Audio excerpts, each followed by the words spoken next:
Hey, are you thinking about becoming a landlord? You may not be fully prepared for what you're getting into. Real estate broker David Fleming, author of the Toronto Realty blog and former landlord himself, is joining us with some important things that you need to know before making a big decision like this. Good to have you back with your morning. Thank you.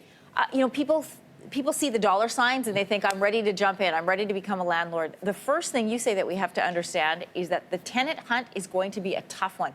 What do landlords need to do to find the right tenant? It's important. Well, here's the ironic part. It's not difficult to find a large pool of tenants. It's difficult to narrow in on one of them. Sure. And so what a lot of my first-time landlords are not prepared for is identifying what's the difference between being choosy and discriminating. So if you end up with 5 or 6 applications, a lot of my first-time landlords say, I don't like being in the position to play God. How am I supposed to choose somebody? So if you said, I don't want to rent to a 22-year-old single male that's right out of school, well, that's age and gender discrimination. But what if it's really because there's no income history in a 3-month probationary period, no credit history, so really what is the reason there? And I think a lot of landlords are unprepared for having 5 or 6 offers on, say, a downtown Toronto condo.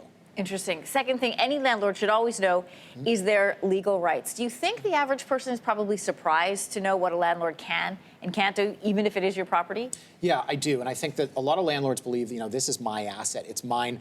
I worked hard to get the money to buy it, and now it's my largest asset. Most of the rights, at least in the province of Ontario, we feel are in favor of the tenant, and maybe they should be for protection reasons. But a lot of landlords don't realize if you want to evict the tenant, you have a major uphill battle. And in fact, now with the passage of some legislation in 2017, you or a member of your immediate family have to move into the property for at least 12 months. Otherwise, you could be fined.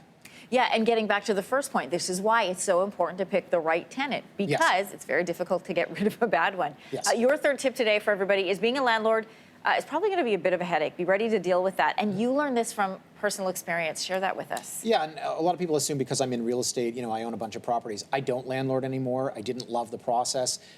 Imagine you get a call from your tenant who says the hot water in the building is not hot enough, and I can't get a steam shower, and then I go to work and I'm grumpy, and I'm thinking, what can I really do about this? But that's what can happen, and that is just one incident that I had. But I also had somebody that quit their job at a law firm to design jewelry, and it wasn't long before they were behind on the rent. So it can happen, and it will happen. And as a landlord, especially a first-time landlord, you need to be prepared for that. What is, of the tips that you've shared with us today, what is the most valuable takeaway you have for anybody thinking of going through this process based on your personal experience? Take your time. I think that there's a common misconception in the city, especially among a lot of agents and a lot of tenants, that the first horse to the trough gets to eat. It's not a race to see what's the first offer you get. Take your time, do your due diligence. You need to check their credit history. You need to actually check their references. You need to look them up on social media and see, are they the person on paper that they are in reality? And you can even meet them in person. Again, be careful not to be charged with discriminating if you decide not to rent to them, but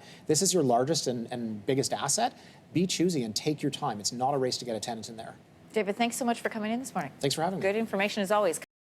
Thanks for watching. If you like this, be sure to subscribe here. And you can check out more Your Morning videos right here.